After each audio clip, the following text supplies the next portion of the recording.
Seja bem-vindo ao canal Acredite é Real, onde abordamos contos, histórias e principalmente casos misteriosos que desafiam a nossa razão, onde aquilo que parece ficção é real. Hoje contaremos a história real que inspirou Verônica, um dos filmes de terror mais assustadores da Netflix. História esta que é ainda mais assustadora que o filme. Em 2018, a Netflix acrescentou ao seu catálogo um filme de terror espanhol chamado Verônica. Apesar de parecer uma história clássica envolvendo possessão e o famoso tabuleiro Ouija, a produção do filme conseguiu se destacar no gênero. Um dos motivos é que o longa é baseado em um caso real chamado Expediente Vallecas, o único caso policial da Espanha, que relata acontecimentos paranormais.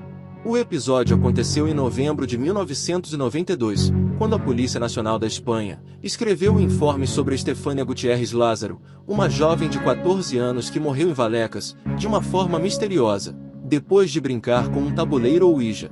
Os agentes foram até a casa da vítima, após uma ligação dos familiares, que disseram não conseguir dormir desde a morte da adolescente, no Hospital Gregório Maranon, de Madrid. O laudo forense apontava a morte de Estefânia como súbita e suspeita. Segundo o portal El Heraldo, José Pedro Negri, o inspetor do caso e mais 4 agentes, escreveram no documento que puderam ouvir e observar como a porta de um armário perfeitamente fechada, coisa que eles confirmaram depois, se abriu de forma súbita e totalmente antinatural. Segundo o relato, quando a polícia chegou à casa, inúmeros barulhos inexplicáveis começaram a surgir, e alguns dos policiais disseram ter ouvido pedras rolando no andar de cima, mas não havia ninguém lá. Outros policiais mencionaram uma foto de Estefânia pegando fogo dentro do porta-retrato, cena que foi incluída no filme.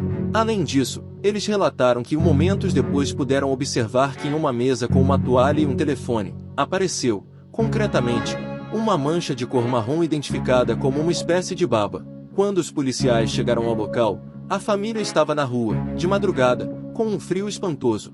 Ali mesmo, eles explicaram que os crucifixos da casa se moviam descontroladamente e uma sombra grande os vigiava desde o corredor. Após o ocorrido, a família Gutiérrez Lázaro vendeu a casa e os inquilinos posteriores disseram nunca ter escutado ou visto algo misterioso. A jovem Estefânia jogou ao Ouija com suas colegas de escola para tentar entrar em contato com o namorado de uma delas, que morreu em um acidente de moto. Elas fizeram várias sessões da brincadeira, mas uma vez foram surpreendidas por uma professora e deixaram o jogo sem se despedir. Durante a sessão de Ouija, no colégio em que estudavam, segundo os relatos das demais garotas, uma professora interferiu na sessão quebrando o tabuleiro de Ouija, da qual saiu uma fumaça escura que entrou no nariz de Estefânia. Foi a partir desse dia que iniciaram as mudanças notáveis. A família da jovem relatou que depois disso, ela começou a sofrer convulsões, alucinações e escutar vozes. Sua saúde ficou tão debilitada que ela foi hospitalizada e acabou falecendo. Apesar de a exata causa da morte nunca ter sido esclarecida, os relatórios indicam que Estefânia começou a convulsionar e desenvolver comportamento paranoico, dizendo aos pais que havia uma figura sombria a perseguindo, e alegou ter visões noturnas de um grupo de homens em um círculo em torno de sua cama, com rostos vazios, chamando-a pelo seu nome e exigindo sua companhia. Venha conosco. Segundo os pais de Estefânia, desde o momento de sua morte, incessantes fenômenos paranormais começaram a acontecer na casa da família. A voz de Estefânia chamando sua mãe produzia calafrios na família Gutiérrez, enquanto o riso incessante de um homem velho ecoava nas paredes.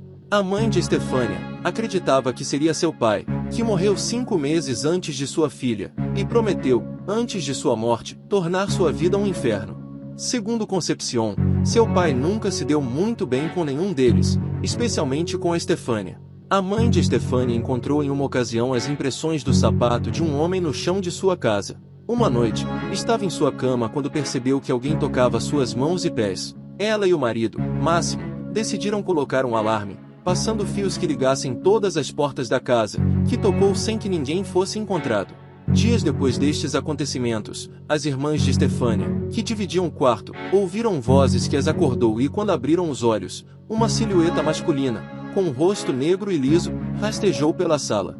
Quando os pais entraram no quarto, elas estavam encolhidas, morrendo de medo.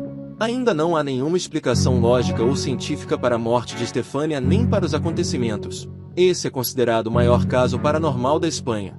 E você comente aí o que achou desta história e se já assistiu o filme.